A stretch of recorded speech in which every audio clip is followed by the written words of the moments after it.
안녕하세요. 이현지 목사입니다. 오늘부터는 구약 성경에 대한 전반적인 살펴본 개관을 함께 하는 시간을 갖도록 하겠습니다. 성경을 개관하면서 가능한 한 한 주일에 성경 한 권씩, 예를 들면은 창세기나 출애굽기, 마태나 마가복음 등을 우리가 이제 살펴볼 예정인데요.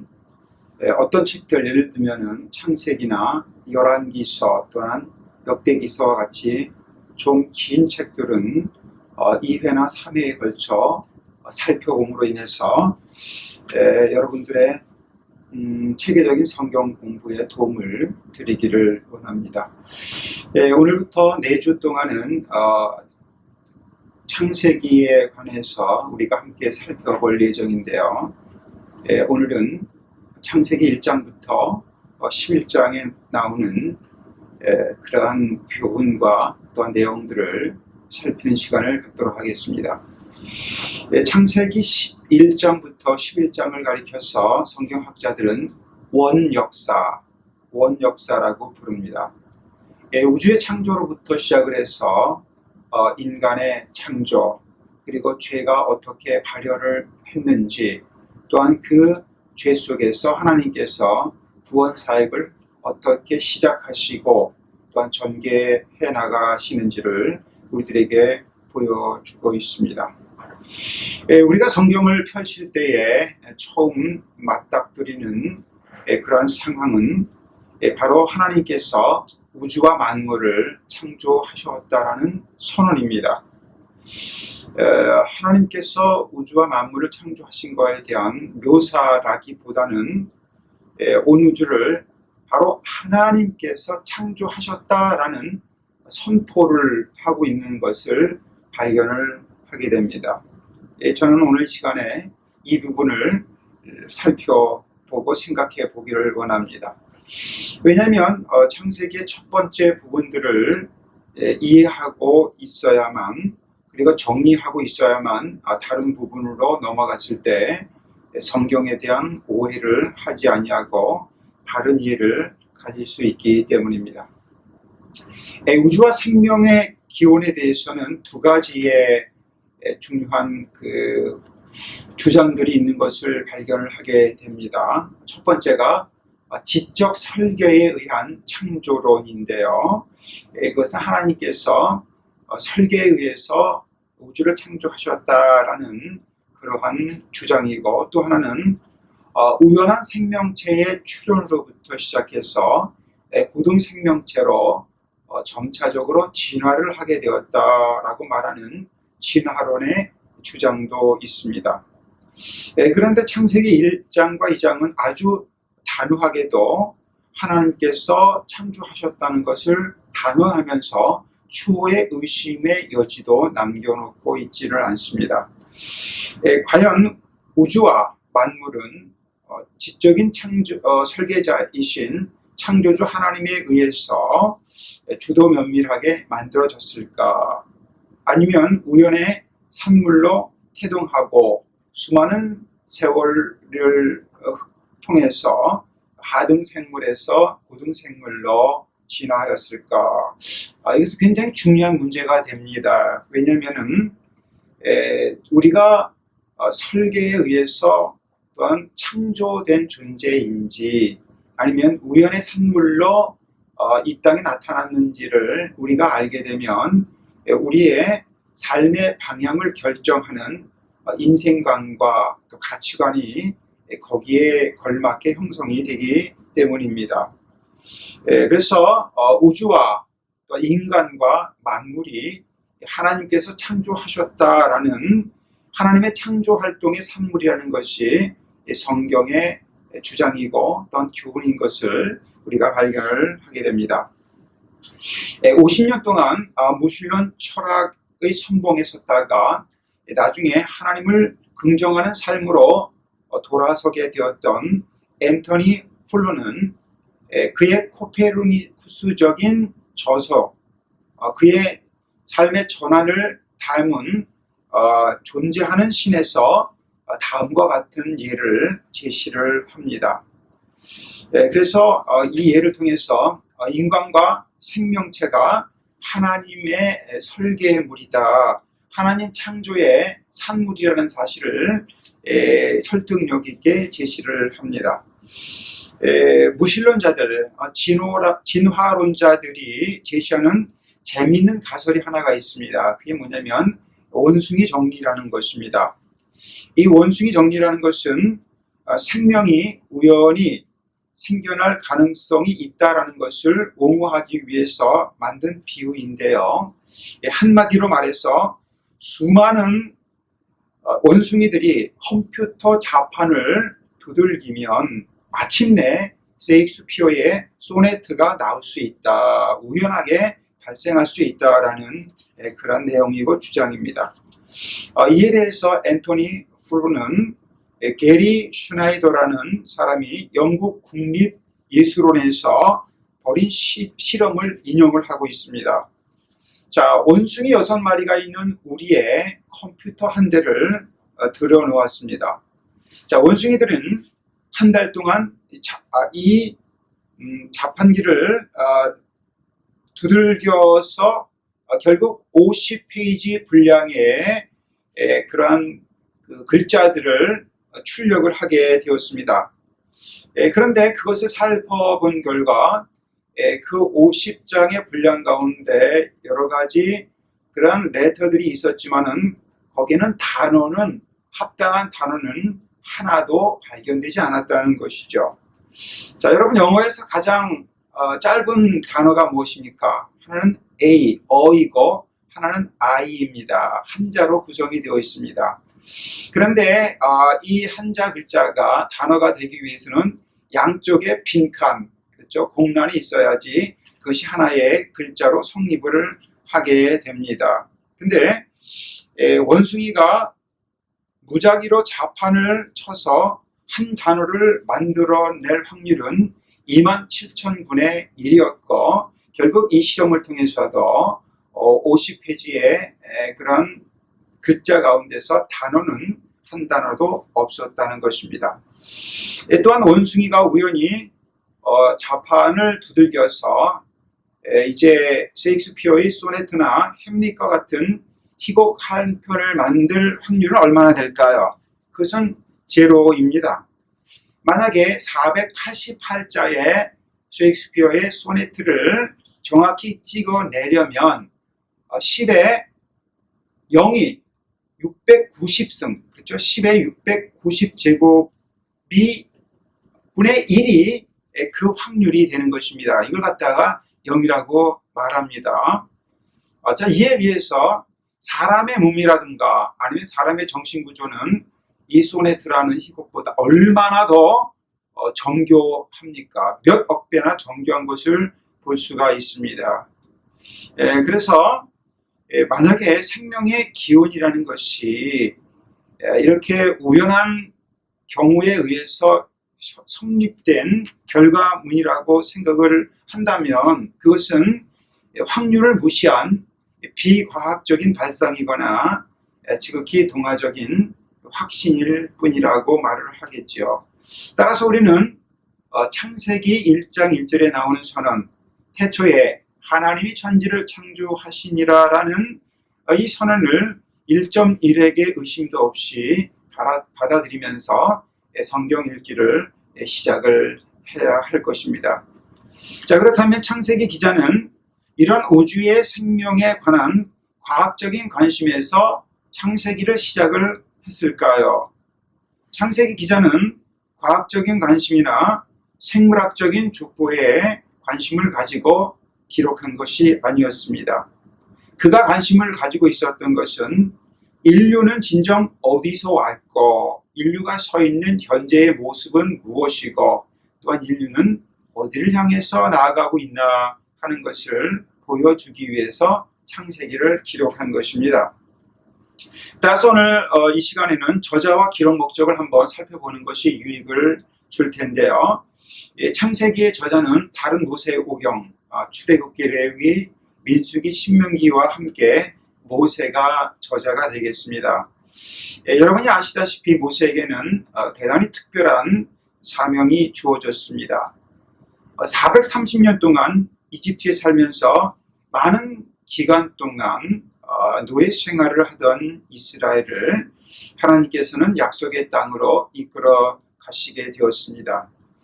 자, 이 과정이 무엇일까요? 이스라엘이 지금껏 있었던 이교도 신화로 만연된 이집트에서 또 다른 이교도 신화로 만연되어 있는 가나안으로 향하게 된다는 것입니다. 자, 이들 이교도 신화들은 도덕적인 정결함을 요청하지도 않았을 뿐만 아니라 신적인 영역이 인간의 조작에 의해서 예속된 상태라고 믿고 있었던 사람들이었습니다. 자, 그런데 하나님께서 이스라엘을 선택하시고 그들을 이제 인도하시는 그 바탕에는 이스라엘 백성들이 하나님처럼 거룩한 삶을 살게 되는 것을 요구하고 있었던 것을 볼 수가 있습니다. 이에 비해서 이집트의 이교신화나 가나안의 이교신화들은 하나님과 그 백성들 간의 거룩한 긴밀성과 그 삶을 파괴하는 대단히 잘못된 매력들을 가지고 있었습니다. 자, 이에 대해서 하나님께서는 너희가 이제 이교신화가 만연되었던 이집트에서 또 다른 종류의 이교신화가 참 충만히 퍼져 있는 가나안으로 들어갈 때에 너희들은 이제 하나님의 창조의 섭리가 무엇인지 그리고 창조를 향하신 하나님의 뜻이 무엇인지를 알아야 될 것이 아니냐라고 하나님께서는 의도하셨습니다. 뿐만 아니라 그 부패한 시대를 향한 하나님의 구원 계획이 어떻게 진행되고 있는지를 이스라엘 백성들에게 알리실 필요가 있었습니다. 그래서 하나님께서는 모세를 통해서 새롭게 탄생하게 된 하나님 백성의 공동체 이스라엘에게 하나님의 창조 과정이 무엇인지 그리고 하나님께서 인류를 창조하신 목적이 무엇인지를 명확하게 제시하심으로 인해서 당시의 세계 도처에 만연되어 있었던 거짓 신화와 잘못된 세계관에서 눈을 돌리게 하셔서 하나님의 백성으로서의 참된 세계관과 인생관을 가지고 그들이 새로운 공동체를 세우고 새로운 국가를 형성하도록 요구하셨던 것이 바로 창세기를 모세를 통해서 기록하게 하신 그런 목적이라고 볼 수가 있습니다.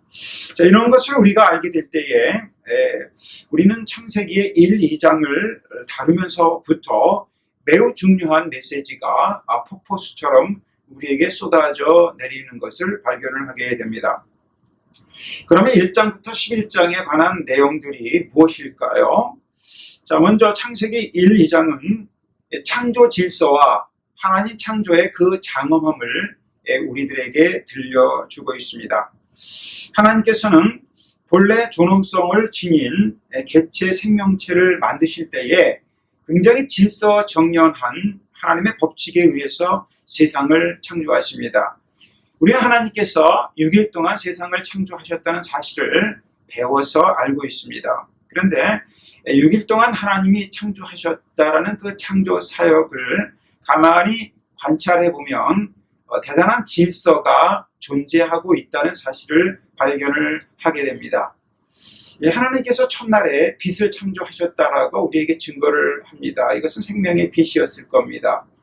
그런데 첫 번째와 짝을 이루는 네 번째 날의 창조에 있어서는 하나님께서는 이 땅의 삶에 필요한 발광체, 다시 말해서 해와 달과 별을 창조를 하십니다. 그래서 첫 번째 날과 네 번째 날의 창조물이 피조물이 짝을 이룹니다. 그리고 두 번째 날에는 궁창, 하늘을 만드시며 궁창 위의 물과 궁창 아래의 물로 나누신다라고 말씀을 하십니다. 이에 관해서 두 번째 날의 창조와 짝을 이루는 다섯 번째 날에는 이제 궁창 위에는 새가 나르고 궁창 아래의 물에는 물고기들이 바다에서 살아가게 됩니다. 그리고 세 번째 날에는 이제 그 물 가운데서 물이 한쪽으로 이제 몰림으로 인해서 땅이 드러나고 그 땅에 식물이 자라나게 됩니다. 자, 이에 대비해서 세 번째와 짝을 이루는 여섯 번째 날의 창조에서는 그것의 거주자들인 육지 동물들과 인간을 창조하심으로 인해서 하나님이 창조의 사역을 완성을 하십니다. 그래서 첫째 날과 넷째 날, 둘째 날과 다섯째 날, 셋째 날과 여섯째 날이 짝을 이루어서 하나님의 질서 있는 창조의 모습을 우리들에게 증명을 하고 있습니다. 자, 이런 상황 가운데서 우리가 가장 핵심 있게 그리고 가장 중요하게 살펴볼 부분은 창조의 중심에 인간이 있었다는 것이죠. 다른 것들은 다 부수적인 이야기입니다. 하나님의 형상으로 지음받은 이 인간의 이야기, 이것이 그 창세기 1장과 2장 이후에 가장 주도적으로 이제 진행되는 하나님의 사역인 것을 발견을 하게 됩니다. 하나님의 형상을 입고 이 땅에 지음받은 인간이라는 뜻은 하나님께서 인간을 이 땅에 있어서 하나님처럼 긍정적이고 부정적인 영향을 동시에 미칠 수 있는 결정권을 가진 존재로 세우셨다라는 것입니다. 다시 말해서 인간만이 하나님과 함께 교제하고 자신의 행동에 책임을 지고 또한 삶에 대한 기준을 하나님께로부터 부여받고 또한 그 삶에 대해서 자기 자신이 선택할 수 있는 자리에 있었다는 것입니다. 다시 말해서 피조물 중에서 인간만이 오직 유일하게 인격적인 존재로 세움을 받았다라는 것입니다. 자유인이라는 뜻이죠. 그러나 이 자유라는 것은 하나님께 대한 인격적인 신뢰에 근거를 하고 있는 자유이지 무한한 욕심이 허용되는 방종은 아니었음을 알게 됩니다. 하나님의 선하신 뜻이 우리 삶과 인격 가운데 반영이 되어서 자유롭고도 거룩한 삶을 우리가 추구할 수 있는 그러한 귀한 존재로 서게 되었다는 것입니다. 자, 이것을 증명하고 이것을 나타내는 것이 선악과 계명입니다. 자, 선악과 계명이라는 것은 과연 인간이 하나님에 대한 신뢰를 바탕으로 해서 하나님과 연합함으로 하나님의 형상을 닮은 존재로서 삶을 살아갈 수 있는 동인을 유지할 것인가 라는 질문을 우리에게 주고 있습니다. 자, 그런데 그 선악과에 대한 결과가 무엇이었습니까? 선악과에 대한 호기심, 그 호기심이라는 것은 선악과가 맛이 있느냐 없느냐라는 것이 아니라 하나님을 향한 불신에서 시작을 해서 진리의 계시를 무시하는 그런 선택으로 하나님을 배반하고 선악과를 취하게 됩니다. 다시 말해서 하나님의 계명인 말씀에 의존하는 존재로서 살아가기보다는 독자적으로 위험한 판단을 할 수 있는 존재로 자기가 서겠다라는 결정을 하게 됨으로 인해서 인류가 파국으로 그 발걸음을 옮기게 됩니다. 자, 여러분, 이것이 인간의 현존의 모습입니다. 하나님을 의존하고 하나님의 계시와 가르침에 그 말씀에 순종함으로 인해서 우리의 삶이 하나님 앞에서 신실하고 온전하고 하나님과 이웃에 대한 사랑이 넘치는 그러한 결정을 하느냐, 아니면 눈앞에 나와 있는 그러한 여러 가지 욕심과 탐욕에 따라서 마음을 움직이는 결정을 하느냐, 인간에게 주어졌는데 인간은 자기 자신의 탐심에 의해서 결정하기를 그들이 이제 선택을 하는 것을 볼 수가 있습니다. 자, 인간은 이런 선택에 어떤 결과를 나타납니까? 히틀러도 자신이 판단했습니다. 자, 그것이 자신에게는 정당했을지는 모르지만 수많은 사람들의 삶에 고통과 파멸을 가져다 주었습니다. 왜냐하면 하나님의 기준에 따른 신적 진실과 공평성이 결여된 그러한 선택을 히틀러가 했기 때문입니다. 그래서 선악과라는 것은 이런 것입니다. 뭐냐면 하나님의 약속의 말씀에 점진적으로 순종함으로 인해서 진정한 삶의 판단력, 내가 어떻게 삶을 살 것인지에 관한 판단력을 획득하느냐, 아니면 선악과처럼 참 보기 좋고 지혜롭게 할 만큼 탐스러운 그것을 보면서 마음의 탐심이 작동되는 대로 자기가 결정을 하느냐, 직관적인 결정을 하느냐에 대한 두 가지 선택에 놓인 것이 바로 선악과의 선택이었습니다. 그런데 이제 최초의 인간이었던 우리의 조상인 아담과 하와는 하나님의 말씀 가운데서 점진적으로 선악의 판단을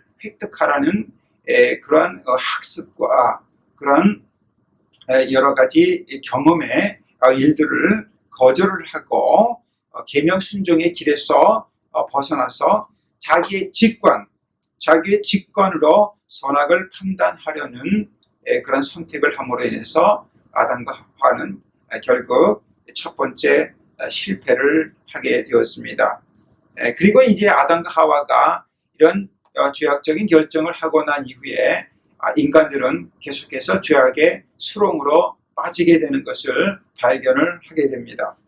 어떻게 되느냐면 결국은 이제 3장에서의 아담과 하와의 실패의 연이어서 4장부터 11장에서는 아담과 하와에서 시작된 아주 사소해 보이는 듯한 하나님 계명에 대한 불순종과 욕심에 근거한 자기 주장이 얼마나 그 자손들과 그 이후의 사람들에게 참혹한 정도로 팽창되었는지를 우리에게 증명을 하고 있습니다.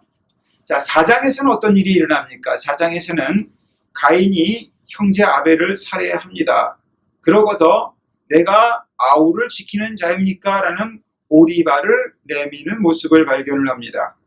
그리고 4장 23절과 24절에서는 라멕이라는 사람이 한 걸음 더 나아가서 양심의 가책조차도 없이 아주 교만하게 자기를 때린 젊은이를 죽인 후에도 자기의 잔인함과 복수를 자랑하는 그러한 경지까지 나아가게 됩니다.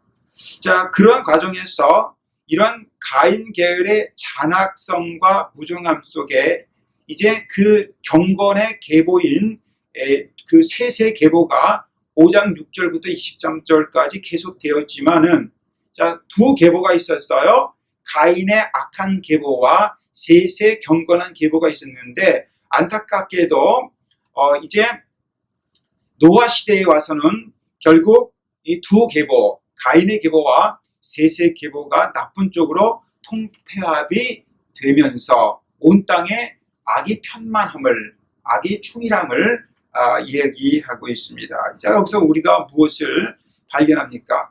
자, 아담의 죄악은 개인적인 죄악이었습니다. 가인의 죄악은 가정을 파괴하는 죄로 확대되었습니다.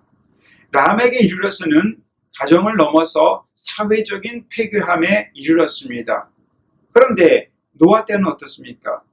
노아 때는 이제 드디어 죄악이 온 세상에 가득하게 되었다라고 6장 5절에 말하고 있습니다. 결국은 이런 상황 가운데서 하나님께서는 인간들을 홍수로 멸망하지 않으면 안 될 정도로 인류의 죄의 심각성이 그 깊이를 아주 심화시켰던 것을 볼 수가 있습니다. 그리고 나서 이제 창세기 11장에서는 바벨탑 사건을 통해서 노아 홍수 이후에도 얼마나 인간들은 하나님을 거역하는 불순종의 길로 걸어가는가 우리에게 보여주고 있습니다. 그들은 바벨탑을 높이 쌓아감으로 인해서 하나님의 다스림에 복종하고 하나님의 다스림을 기뻐하는 삶을 살기보다는 자신들의 이름을 내고자 하는 교만함으로 인해서 하나님 앞에 저항을 하게 됩니다. 창세기 3장에서 아담과 하와가 하나님을 향해서 반기를 들었습니다. 불순종의 반기였습니다. 그런데 그것이 도를 더해가면서 11장에서는 하나님의 영광에 대해서도 적극적인 반기를 들므로 인해서 인간의 모습이 얼마나 하나님 앞에 불순종하고 타락하고 악한가 하는 것을 보여주고 있습니다. 여러분 창세기 3장부터 11장에 이르면은 그 과정 가운데서 얼마나 인간의 죄의 모습이 심각하게 깊어지는가를 보여주고 있습니다. 여러분이 잘 알고 있는 시편 1편에 도식이 있지 않습니까? 참 복 있는 사람은 악인의 꾀를 좇지 아니하고 죄인의 길에 서지 아니하고 오만한 자의 자리에 앉지 아니한다. 자, 이 도식에 의하면 창세기 3장에서 아담은 악인의 꾀를 쫓았습니다. 악인이 누굽니까?